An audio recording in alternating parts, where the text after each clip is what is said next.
तो स्टूडेंट्स, आज आपका जो पहला लेक्चर होगा प्लस 2 का, that is basically related to the physics. So physics को इन 4 वर्ड से ही डिराइव किया गया है। जैसा आपको मैंने अभी थोड़ी देर पहले भी बताया कि physics is related to the nature and the natural phenomena, तो actually these are the Greek words. ये जो ग्रीक वर्ड्स हैं इनका मीनिंग होता है प्रकृति या नेचर। प्रकृति या नेचर, बड़े सिंपल ढंग से हम चलेंगे।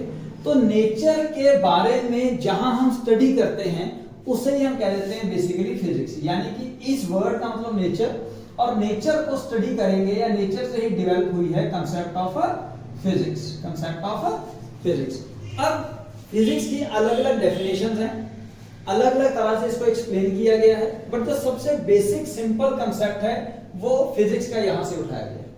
तो नेचर से ही वर्ड निकला है फिजिक्स, और नेचर को अगर आप रिलेट करोगे with their phenomena, so related to the nature and natural phenomena, natural phenomena,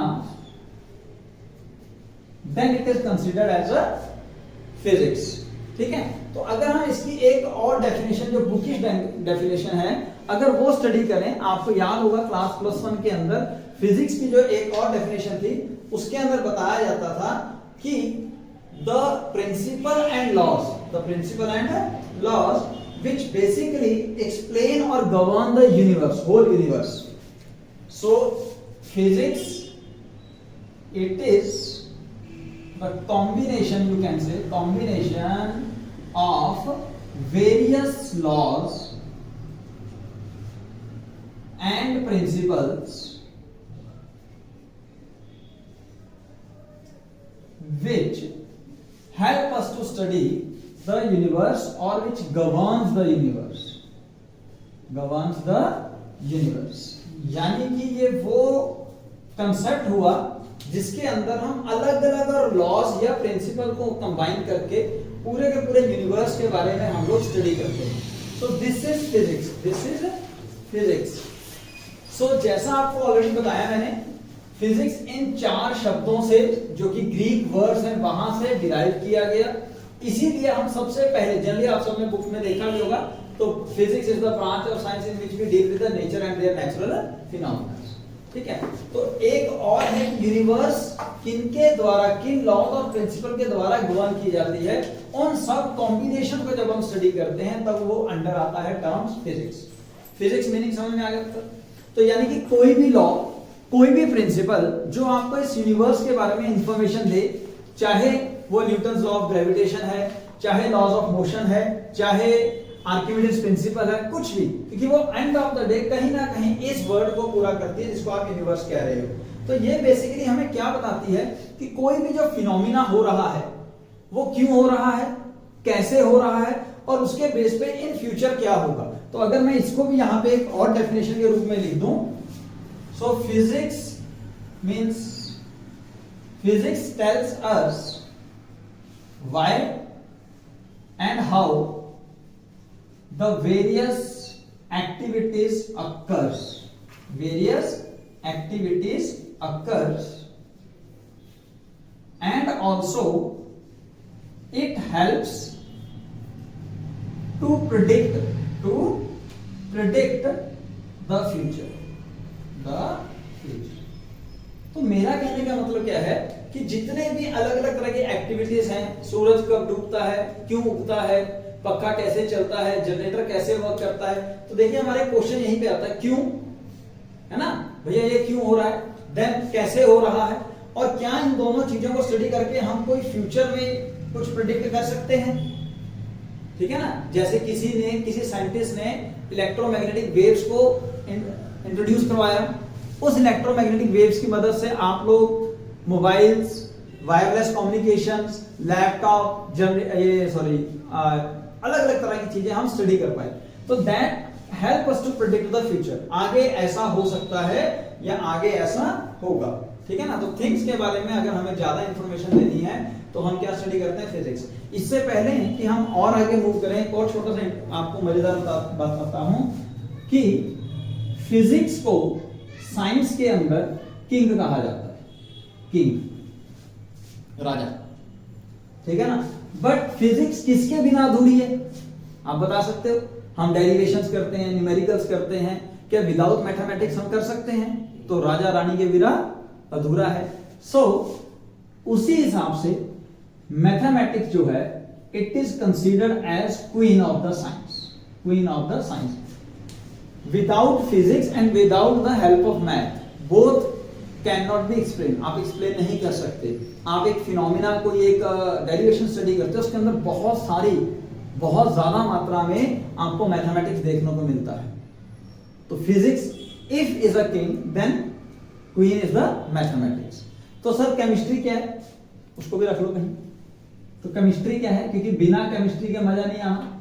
तो माना यह जाता है कि physics and chemistry they are the two real brothers. ये दो भाई हैं, ये राजा है, ये फिर उसका साथी होगा। क्योंकि ये इसको आप आम भाषा में महामंत्री कह लो, क्योंकि जितने एक्सपेरिमेंटेशन होनी है वो ये करेगा। नेचर के अंदर कोई भी केमिकल आया, कोई भी कुछ आया, तो वो ये हैंडल करेगा। So chemistry is the brother of king, brother of physics. तो ये वर्ड्स ना आप अगर नेट पे भी सर्च मारोगे ऐसे सच मिल जाएंगे। Who is the king of science? Physics. Who is the king of queen of the science? Then mathematics. Brother of a king is chemistry. इन दोनों के बिना आप कुछ नहीं समझ सकते, और अगर आपने साइंस को अच्छे से समझना है तो पूरा परिवार समझना पड़ेगा। मेरी बात समझ में आ गई हो? तो आप सोच रहे होंगे सर ऐसे क्यों पढ़ा रहे हैं? ऐसा इसलिए पढ़ा रहा हूं ताकि आपको बेसिक्स भी याद रहे, क्योंकि जनरली +1 के अंदर जो फर्स्ट पार्ट होता है वो हर टीचर छुड़वा देता है, जिसके अंदर स्कोप बताया जाता है ना, उसकी टेक्नोलॉजी से रिलेशन बताया जाता है, क्योंकि वो कभी एग्जाम में नहीं आते। But you should know this things. अच्छा लगता है यार, ये अलग अलग तरह की डेफिनेशन हमने समझ ली हैं, और जब समझी हैं तो क्या क्या बेसिक इंफॉर्मेशन हम लोग इसमें से इकट्ठी कर पा रहे हैं। ठीक है जी। अब हम बात करेंगे फिजिकल वर्ल्ड की, फिजिकल वर्ल्ड की। सो जैसा मैंने अभी आपको बताया, फिजिकल वर्ल्ड के अंदर these two words are incomplete without each other। तो फिजिकल वर्ल्ड में जब हम एंटर करते हैं तो फिजिकल वर्ल्ड के अंदर सबसे पहले हमें इस वर्ल्ड के राजा रानी और बाकी सब चाहिए होता है, वो हमने यहाँ पे समझा दिया कि भैया ये सब चीजें आपके लिए जरूरी हैं। सही है गलत है? तो अब हम बात करेंगे पुत्र कुछ ऐसी फंडामेंटल प्रॉपर्टीज की जो कि फिजिक्स को समझने के लिए या बनाने के लिए जरूरी है। फिजिक्स को समझने के लिए या बनाने के लिए जरूरी है। तो अगर हम अब ये टॉपिक रब कर दें, जो कि आपके पास आ भी जाएगा, ये टॉपिक अगर आप रब कर दो तो हमारा जो नेक्स्ट टॉपिक आएगा वो स्टडी करने के लिए आएगा इट्स टू फंडामेंटल प्रॉपर्टीज। ये ध्यान से समझिए, बड़ा मजा आना है। अगर आप डायरेक्ट इलेक्ट्रोस्टैटिक समझने आए हो ना तो फिर ये बेसिक छूट जाएगा। ठीक है? तो इसकी जो पहली प्रॉपर्टी है वो है यूनिफिकेशन। यूनिफिकेशन पहली फंडामेंटल प्रॉपर्टी, यूनिफिकेशन। यूनिफिकेशन का मतलब क्या है कि भैया आपके पास जितने भी फिनोमिनास हो रहे हैं, जितने भी इस धरती के ऊपर नंबर ऑफ फिनोमिनास हो रहे हैं, उनको आप यूनिफाई करो। यूनिफाई का मतलब आप एक कोई लॉ से एक्सप्लेन कर दो, यूनिफाई कर दो, स्पेसिफाई कर दो। ठीक है ना? एक उदाहरण, पैराशूट नीचे को आता है, हम कोई चीज छोड़ते हैं, पेन छोड़ दे तो वो नीचे को जाएगा। ठीक है ना? तो ये किस बेस पे आप एक्सप्लेन कर सकते हो? ग्रेविटी। इवन अर्थ रिवॉल्व कर रहा है अराउंड द सन, किस बेस पे आप एक्सप्लेन कर सकते हो? Gravity. So this is unification and this is the you can say the art magic of unification. देसी भाषा में मैं फिर बता रहा हूं, यूनिफिकेशन का मतलब क्या हुआ? अगर आप नंबर ऑफ फिनोमिनास को किसी एक या दो लॉस के द्वारा या रूल्स के द्वारा एक्सप्लेन कर सकोगे, then that is called unification. So attempt to explain the number of phenomena through a very few laws. कुछ छोटे मोटे लॉज आपने पकड़े, छोटे मोटे नहीं, लॉज तो सारे इंपॉर्टेंट है, मतलब एक दो लॉ पकड़ा और उसकी मदद से आपने बाकी सारी चीजें एक्सप्लेन करनी शुरू की। मेरी बात समझ में आ गई? ये एक ही एग्जांपल काफी है, क्योंकि क्वेश्चन नहीं पूछे जाएंगे, पर मजा आता है जब आपको इंफॉर्मेशन इसकी पता हो। तो यूनिफिकेशन के बारे में क्लियर हो गया पुत्र?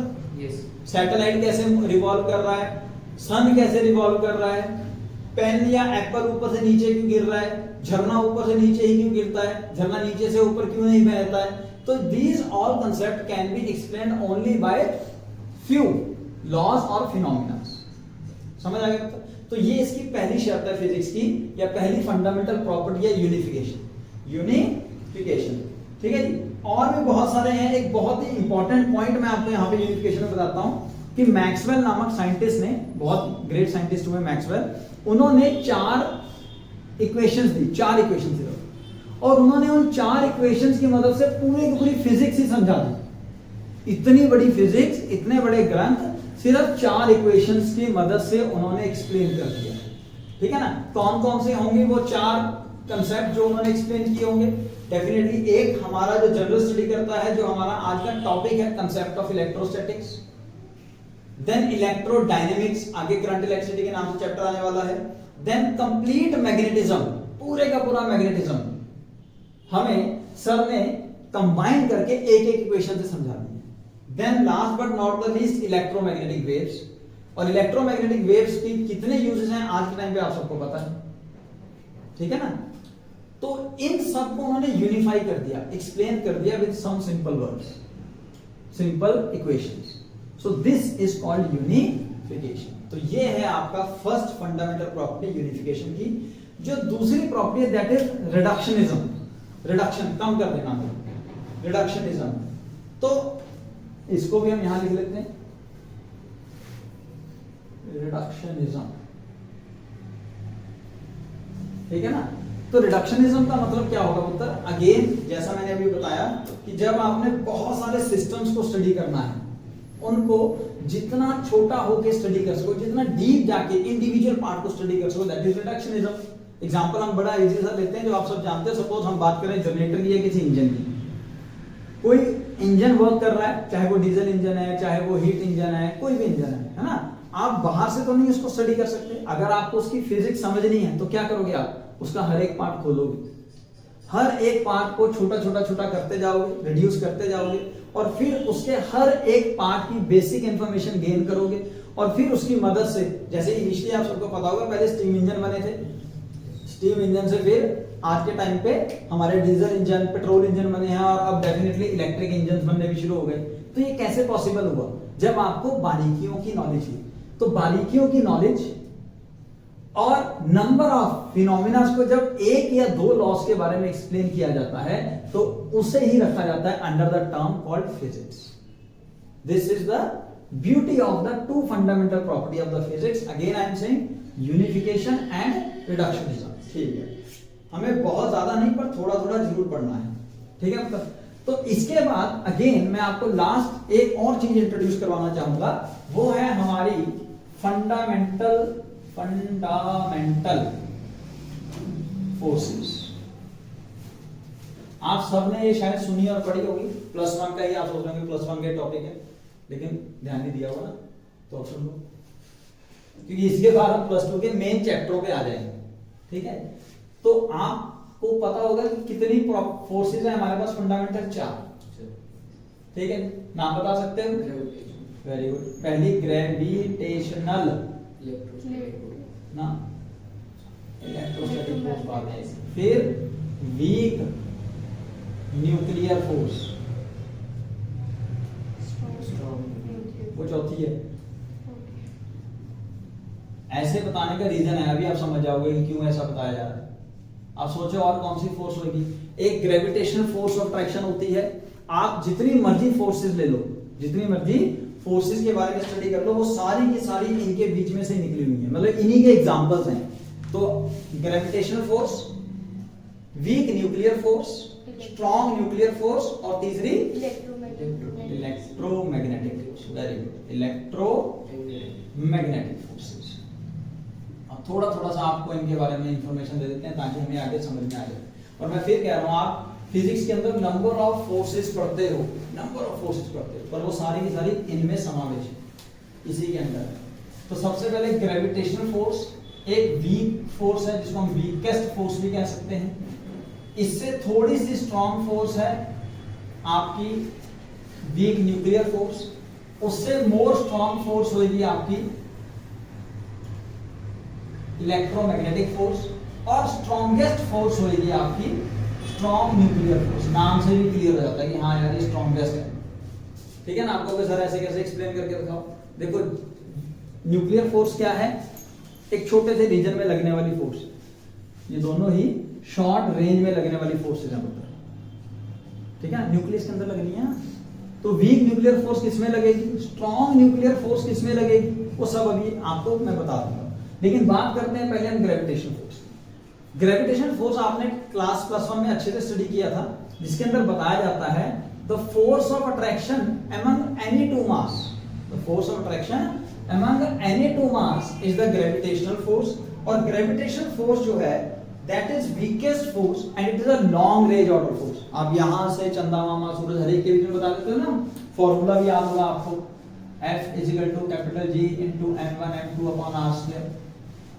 तो ये जो फोर्स है मैं ये कह सकता हूं यहाँ पे it is a long range order force, long range order force, ठीक है। ये बहुत दूर तक लगती है, लेकिन ये सबसे वीकेस्ट फोर्स है। आपको पता है किन्हीं भी दो ऑब्जेक्ट्स के बीच में जो फोर्स ऑफ अट्रैक्शन है वो वीक फोर्स है, सॉरी ग्रेविटेशन फोर्स है। और अगर ग्रेविटेशन फोर्स इतनी ज्यादा स्ट्रांग होती तो हम दो ऑब्जेक्ट्स को सेपरेट नहीं कर पाते, लेकिन ये वीकेस्ट फोर्स मानी जाती। क्लियर हो गया जी, ठीक है। आगे चलते हैं, अगर अच्छा इनकी वैल्यूज अभी थोड़ी देर में बताएंगे, पहले हम पॉइंट्स स्टडी कर लेते हैं, points. Then weak nuclear force, ये स्ट्रॉन्ग फोर्स है as compare to the gravitational force, और ये फोर्स लगती है between anti neutrino particles, anti neutrino particles and alpha other particles. तो बेसिकली न्यूक्लियस के अंदर जो पार्टिकल्स हैं, देखो फंडामेंटल पार्टिकल हम तीन को बोलते थे, इलेक्ट्रॉन, प्रोटॉन और न्यूट्रॉन्स। लेकिन आज के टाइम पे अगर आपको पता है तो बहुत अच्छी बात है, नहीं पता है तो इस साल में पता लग जाएगा, रेडियो एक्टिविटी के नाम से पूरा चैप्टर है कि वहां पे quarks, QUARKS, quarks, anti neutrino, meson particle, ऐसे बहुत से पार्टिकल्स होंगे। तो ये जो फोर्स है इसको मैं ब्रैकेट में लिख देता हूं, between anti neutrino and other nuclear particles, and other particles.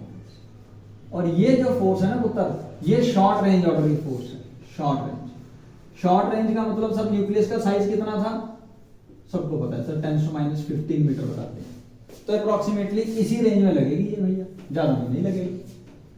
क्यों भाई, वैल्यूज मैं बाद में स्टडी करवाऊंगा, अभी 2 मिनट लगेंगे।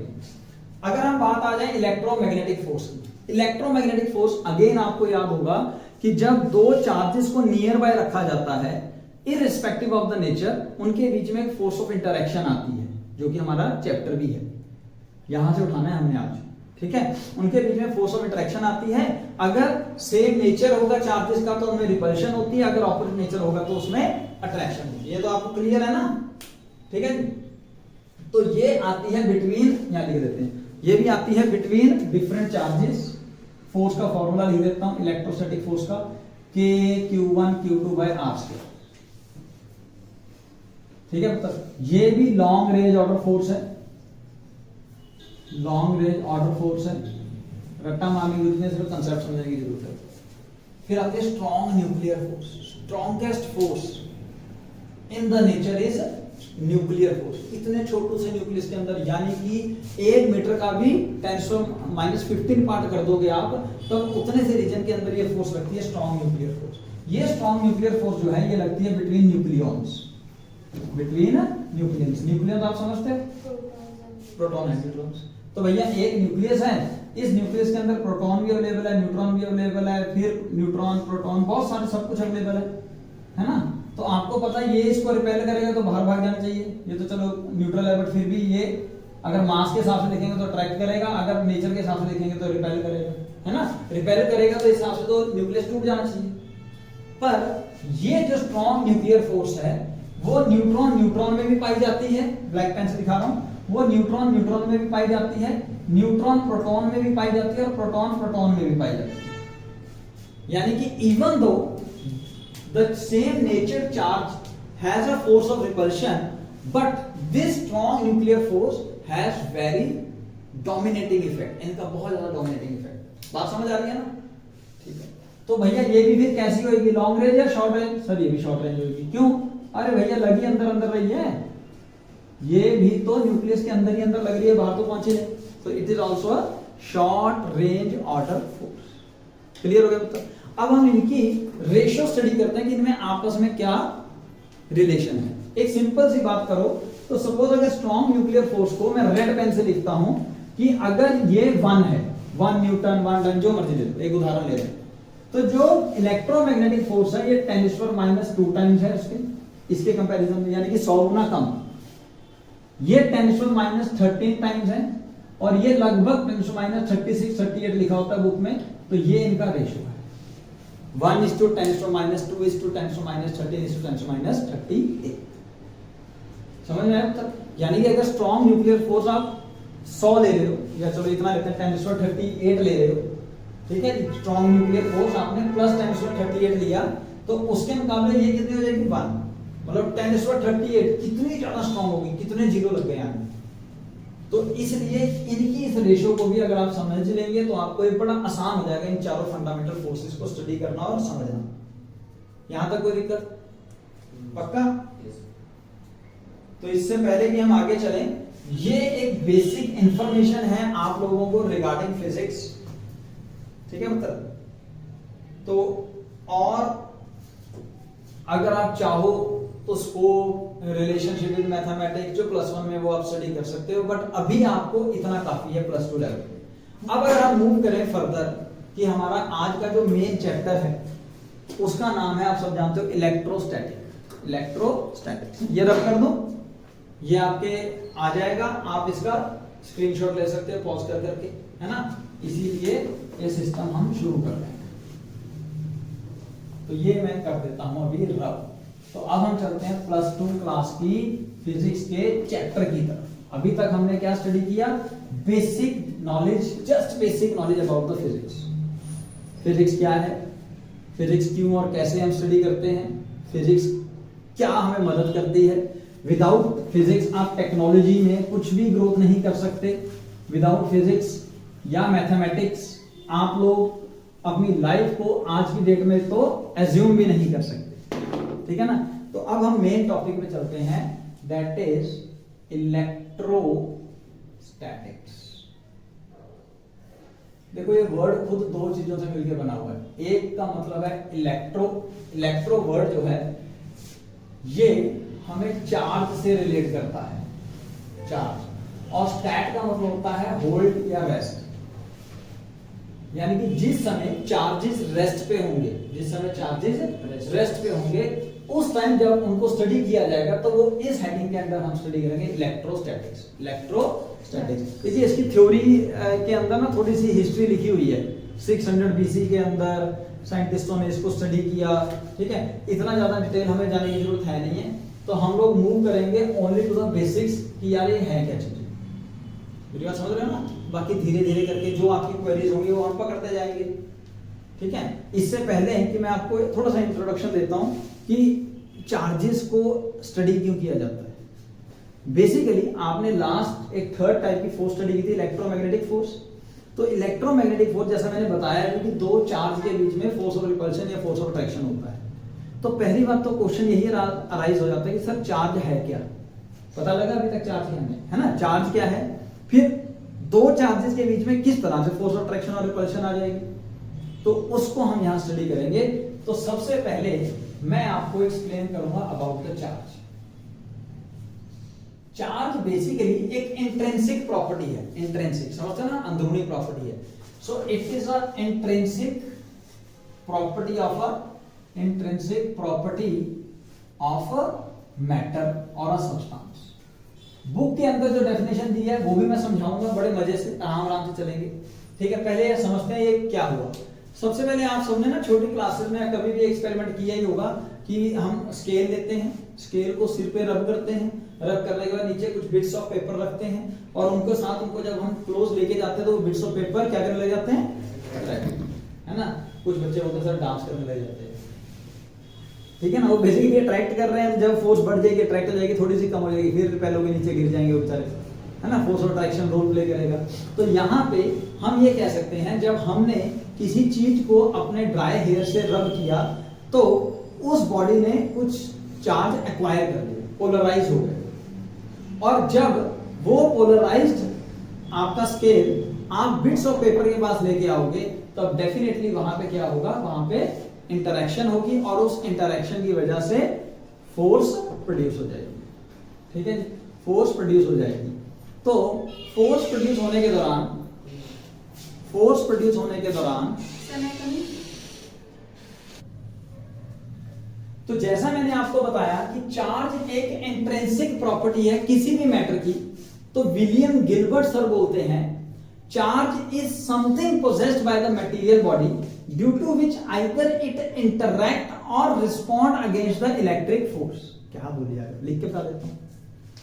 एक और डेफिनेशन आ गई इसकी, चार्ज इट इज समथिंग, क्योंकि अभी हमें पता नहीं ना ये क्या चीज है, it is something possessed by material body due to which अब किसके बारे में बात करोगे, बॉडी के बारे में, है ना। मटेरियल बॉडी ने चार्ज एक्वायर किया, due to which it acquire, it responds और प्रोड्यूसेस इलेक्ट्रिक फोर्स। ये 2 मिनट के बाद आपको सब कुछ एक्सप्लेन हो जाएगा। ठीक है भैया, मटेरियल बॉडी जब एक कोई चीज एक्वायर करती है जिसको आप चार्ज कह रहे हो, तब या तो वो इलेक्ट्रिक फोर्स प्रोड्यूस करेगी या किसी और इलेक्ट्रिक फोर्स को रिस्पॉन्ड करेगी, दैट इज कॉल्ड चार्ज। तो सबसे पहली बात कि सर चार्ज कैसे एक्वायर होगा, है ना। तो अभी हम बात कर रहे हैं इलेक्ट्रोस्टैटिक्स की, कि सर चार्ज मूव तो हो नहीं रहा, और कोई भी बॉडी जो है, जितने भी मैटर हैं, they all are made up of atoms and atoms are electrically neutral. Electrically neutral का मतलब सर जी जितने प्रोटॉन्स हैं उतने ही इलेक्ट्रॉन्स हैं। अगर ऐसा होगा तो वो बॉडी न्यूट्रल मानी जाएगी। सही कह रहा हूं, गलत कह रहा हूं, है ना। अब अगर एक बॉडी के इलेक्ट्रॉन्स किसी तरह से आप निकाल के दूसरी बॉडी को दे दो, तो जो बॉडी एक्सेस इलेक्ट्रॉन गेन करेगी, एक्सेस इलेक्ट्रॉन्स एक्वायर करेगी, वो बॉडी हो जाएगी नेगेटिवली चार्ज बॉडी, जो उसने इलेक्ट्रॉन गेन कर लिए। और जिसमें से इलेक्ट्रॉन निकाल के इसको दिए हैं, बॉडी में से इलेक्ट्रॉन निकाल दिए इसमें, तो यहां पे क्या हो गया, डेफिशिएंट हो गया सर, डेफिशिएंट ऑफ इलेक्ट्रॉन्स हो गए। तो क्या ज्यादा है, पहले दोनों बराबर थे, एक में इलेक्ट्रॉन कम कर दिए तो वो हो जाएगी पॉजिटिवली चार्ज, पॉजिटिवली चार्ज, है ना। अब इस हिसाब से चार्ज कितने टाइप के हो गए, 2। चार्ज कितने टाइप के हो गए उत्तर, 2 types. So 2 types of charges as shown here, negative and positive।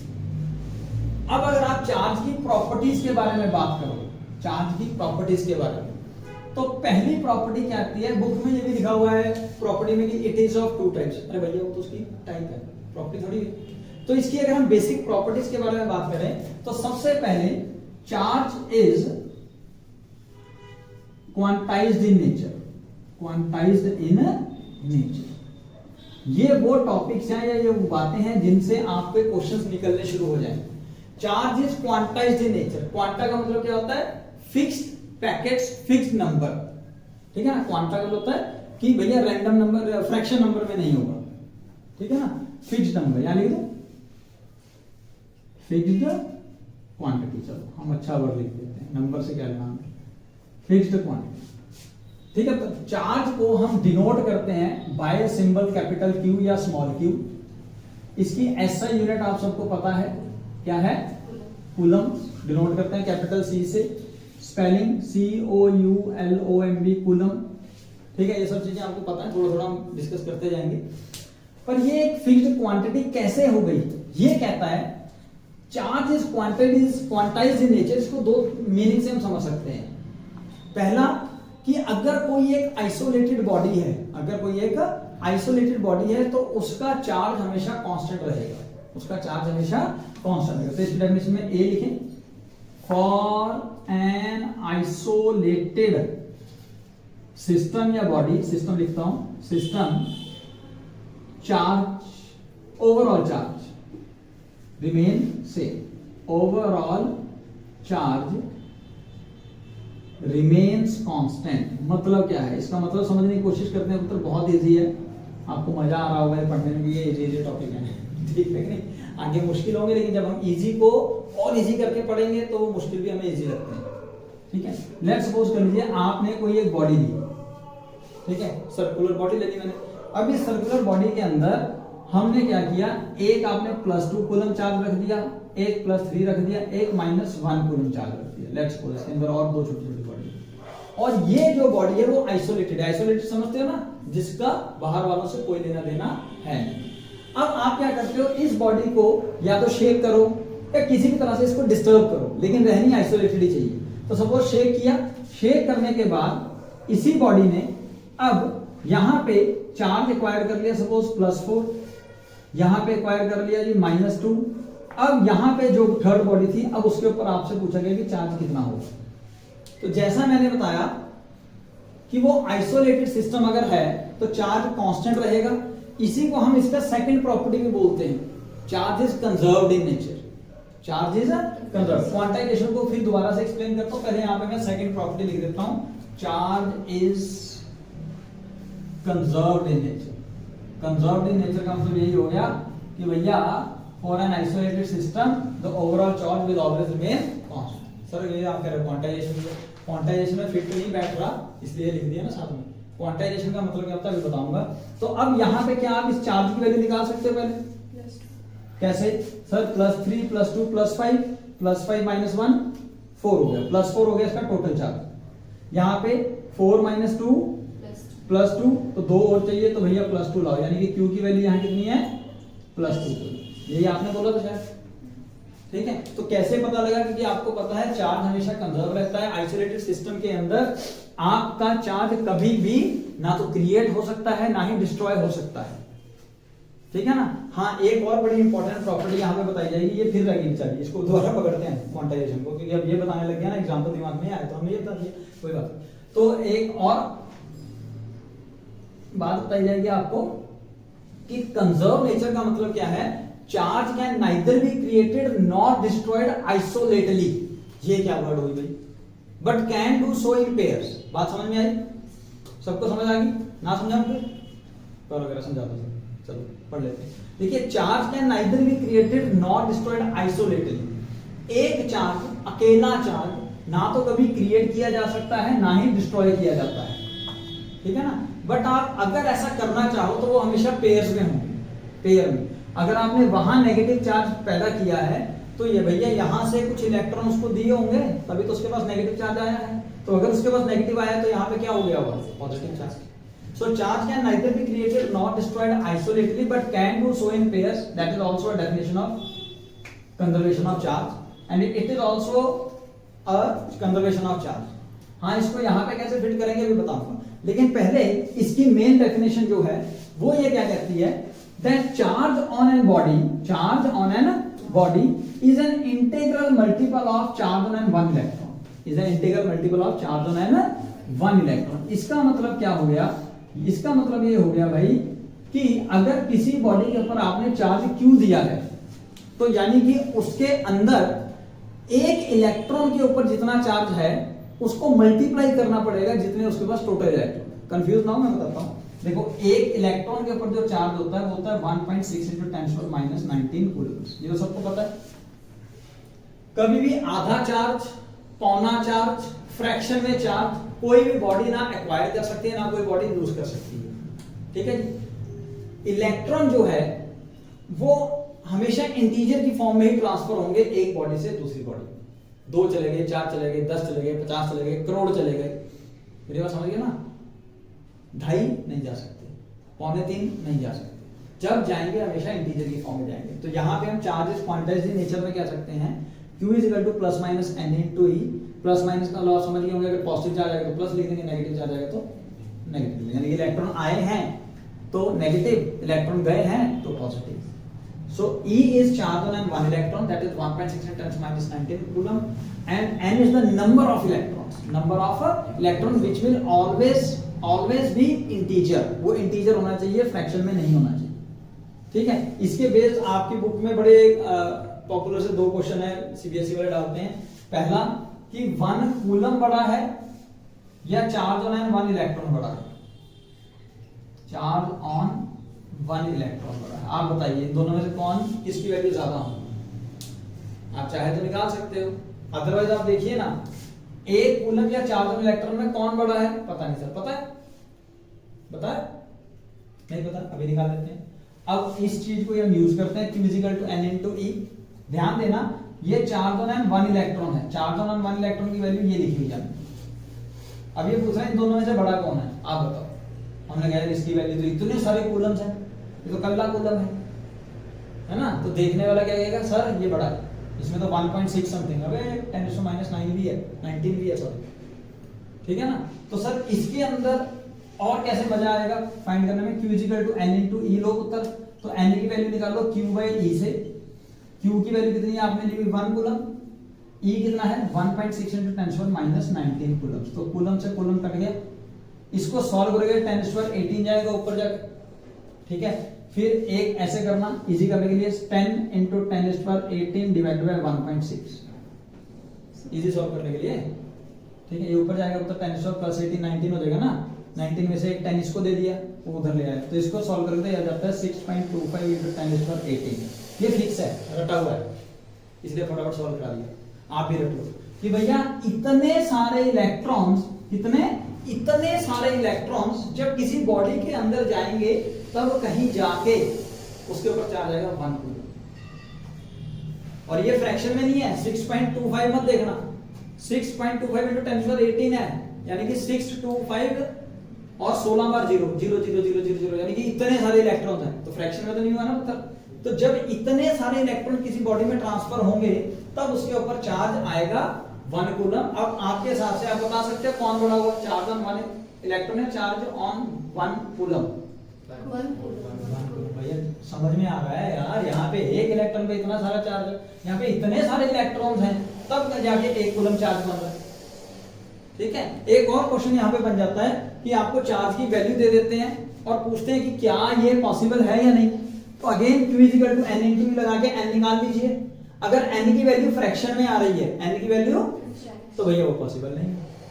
अगर N इंटीजर में आ रहा है तो भैया वो पॉसिबल है, वो पॉसिबल है, कोई दिक्कत यहां तक, ठीक है। तो चार्ज के बारे में आज हम स्टडी करते हैं और बाकी जो टॉपिक होंगे धीरे धीरे करते जाएंगे। तो 2 प्रॉपर्टीज आपने पढ़ी, उत्तर क्या क्या, charge is quantized in nature, it means it is always available in the fixed quantity, fixed amount. Electron can not travel from one body to another body in the fractional form, simple सी बात, वो हमेशा एक body से दूसरी body में जाएगा तो इंटीजर की फॉर्म में जाएगा, 1 2 3 50 100 1000 लाख कोई बात नहीं, जितने मर्जी देने दे दो, लेकिन फ्रैक्शन में नहीं है, फ्रैक्शन में एक्सेप्ट नहीं करेगी बॉडी। उसका भी रीजन है, उसका भी रीजन है, क्योंकि जो एग्जिस्टिंग फंडामेंटल पार्टिकल्स हैं वो इलेक्ट्रॉन प्रोटॉन और न्यूट्रॉन हैं, एग्जिस्टिंग फंडामेंटल पार्टिकल्स। कई जगहों पे बहस होती है कि सर अब तो एंटी न्यूट्रॉनो भी पता है, अब तो मेसॉन्स का भी पता है ना, E/3 2E/3 चार्ज भी पता है। भैया वो फ्रैक्शन में चार्ज इंडिपेंडेंटली नहीं एग्जिस्ट करते। तो हम जब प्रॉपर्टी स्टडी करेंगे तो हम तो ओवरऑल इंडिपेंडेंट बात करेंगे ना, तो that is why charge is quantized in nature, charge is always remain conserved for an isolated system. And third property, charges can be added just like added or subtracted just like algebra. Algebra के अंदर जैसे ये देखो ये plus minus किया था ना simple हमने, ठीक है। अगर लिखना चाहो तो हम लिख लेते हैं ताकि तुम्हारे नोट्स में भी आ जाए ये बात। Charges can be added and subtracted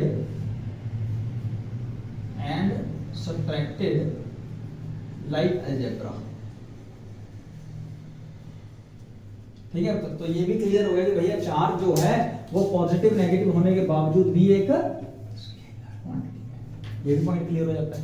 तभी तो ये वेक्टर क्वांटिटी के हिसाब से ऐड सब्ट्रैक्ट नहीं हो रहा ना, सिंपल अलजेब्रा के हिसाब से ऐड और सब्ट्रैक्ट होता है। मेरी बात समझ में आई? कंजर्वेशन ऑफ चार्ज के बारे में और भी मैं काफी कुछ बताऊंगा, कुछ एग्जांपल्स दूंगा, बट अभी जनरल आज फर्स्ट लेक्चर है तो फर्स्ट लेक्चर के हिसाब से चलेंगे। समझ आया भाई? We have 2 type of charges, ये रहे कहां गए, ये नेगेटिव और पॉजिटिव, ठीक है ना। एक ना सीरीज बनाई हुई है, उस सीरीज के अंदर कुछ टॉपिक, कुछ ऑब्जेक्ट्स या ऑब्जेक्ट्स को लिखा गया है कि कौन बॉडी पॉजिटिव चार्ज एक्वायर कर सकती है, कौन नेगेटिव एक्वायर कर सकती है। तो इसका बहुत सिंपल सा एग्जांपल जो आप सबकी बुक्स में मैं वही देता हूं, और ऐसा नहीं है कि एक बॉडी एक ही तरह का चार्ज एक्वायर कर सकती है। मतलब क्या है मैं समझाता हूं। सपोज आप एक ग्लास रोड लीजिए, एक ग्लास की रॉड लीजिए, एक एबोनाइट की रॉड लीजिए। ग्लास रॉड को सिल्क के साथ रब कीजिए, फ्रिक्शन की मदद से रब कीजिए, और उस तरफ आप एबोनाइट रॉड को फर से रब कीजिए। तो आप क्या पाओगे कि रब करने के बाद due to friction glass rod, aragonite rod और इवन फर और सिल्क, ये चारों की बॉडीज जो है वो कोई चार्ज एक्वायर कर लेती है। For the sake of simplicity अभी मैं आपको ये बताता हूं कि जो सिल्क है वो एक्वायर करेगी, एर्गोनाइट रॉड एक्वायर करेगी नेगेटिव चार्ज। एर्गोनाइट रॉड को किसके साथ रब किया आपने? फर के साथ, ठीक है, और ग्लास रोड को सिल्क के साथ। तो ग्लास रोड को सिल्क के साथ रब किया तो ग्लास रोड ने एक्वायर किया पॉजिटिव चार्ज। क्यों, कैसे, वो हम अगले लेक्चर में देखेंगे। Positive charge. और एर्गोनाइट रॉड ने एक्वायर किया नेगेटिव चार्ज, ठीक है। मतलब अब जब इन दोनों रॉड्स को रब करने के बाद एक दूसरे के नजदीक लाया गया तो ये एक दूसरे को रिपेल करने लगे, अट्रैक्ट करने लगे। Same nature, repel each other, opposite nature, attract each other. तो एक को मैंने बताया पॉजिटिव, एक को नेगेटिव, तो क्या होगा? अट्रैक्शन। तो ये भी इसकी प्रॉपर्टी है। Like charges repel each other, unlike charges attract each other. चौथा प्रॉपर्टी बन जाती है इसकी। मेरी बात समझ में आई? मैं जान के आज आपको बेसिक्स बुक के हिसाब से चला रहा हूं। Like charges repel each other, unlike charges attract each other. तो यानी कि ग्लास रोड को अगर एक दूसरे से मतलब रब करके लाओगे सिल्क के कपड़े के साथ तो वो रिपेल करेंगे, लेकिन ग्लास रोड को और एर्गोनाइट रॉड को आप इंडिपेंडेंटली जो मैंने पहले बताया सिल्क या फर के साथ रब करके लेके आओगे तो वो एक दूसरे को अट्रैक्ट करेंगे। तो वहीं से पता लगा था कि भैया दो टाइप के चार्जेस होते हैं, एक पॉजिटिव हो सकता है कि नेगेटिव हो सकता है। और जब सिमिलर नेचर के चार्जेस को क्लोज लाया जाता है तब उनमें रिपल्शन होती है, जब ऑपोजिट नेचर वाले चार्जेस को क्लोज लाया जाता है तो उनमें। ये पॉइंट क्लियर हो गया। अब मैंने एक वर्ड और बीच में बोला आज के लिए कि यार ऐसा नहीं है कि एक बॉडी एक ही तरह का चार्ज एक्वायर कर सकती है। ये डिपेंड करता है उस बॉडी के वर्क फंक्शन, उस बॉडी के वर्क फंक्शन। तो वर्क फंक्शन का मतलब क्या होता है? Minimum amount of energy required to eject the electron, to eject the electron. उदाहरण दो, सपोज आपने दो बॉडीज रब करी, तो रब करने पे आप क्या कर रहे हो? एनर्जी दे रहे हो। चार्ज नहीं, चार्ज के बाद में करेंगे, एनर्जी दे रहे हो, काइनेटिक एनर्जी दे रहे हो ना। तो ये काइनेटिक एनर्जी वो बॉडीज गेन करेंगी। उस बॉडी के अंदर अवेलेबल है एटम्स और एटम के अंदर अवेलेबल है लूजली बाउंडेड इलेक्ट्रॉन्स। तो भैया दो बॉडीज में से जिस किसी बॉडी के लूजली बाउंडेड इलेक्ट्रॉन्स को बाहर निकालने के लिए एनर्जी कम रिक्वायर्ड होगी, जिसको आप थ्रेशोल्ड एनर्जी भी बोलते थे, तो उसी को हम वर्क फंक्शन भी बोल सकते हैं। तो वो वर्क फंक्शन या थ्रेशोल्ड एनर्जी जिसको कम रिक्वायर्ड होगी वो जल्दी एनर्जी गेन करेगा और वो भाग जाएगा, और दूसरी बॉडी को फिर वो गेन करना पड़ेगा, क्योंकि भैया तुम्हारे इलेक्ट्रॉन तो निकल नहीं रहे, मेरे निकल रहे हैं, तुम ले लो। तो कहता ठीक है दे दो भाई। ये बात समझ में आई? तो depending upon the value of a work function the body can acquire a positive as well as negative. अब दो बॉडी आपने रब करी है, पहले एक बॉडी का वर्क फंक्शन कम था, एर्गोनाइट रॉड का ले लो, है ना, उसने चार्ज एक्वायर कर लिया, सॉरी इलेक्ट्रॉन एक्वायर कर लिया तो नेगेटिव चार्ज हो गया। अब अगर आप एर्गोनाइट रॉड को किसी ऐसी बॉडी से रब करोगे जहां पे दूसरी बॉडी का वर्क फंक्शन ज्यादा हो जाए कंपेयर टू द एर्गोनाइट रॉड, तो यहां पे एर्गोनाइट रॉड पॉजिटिव चार्ज एक्वायर कर लेगी। तो ये ध्यान रखिए, ये क्वेश्चन बनता है कि क्या एक बॉडी हमेशा एक ही तरह का चार्ज एक्वायर करेगी? नहीं, that depend upon the work function between two bodies when they रब अगेंस्ट ईच अदर। यहां तक समझ में आया? आज आई थिंक सो हम यहां तक ही रोकते हैं।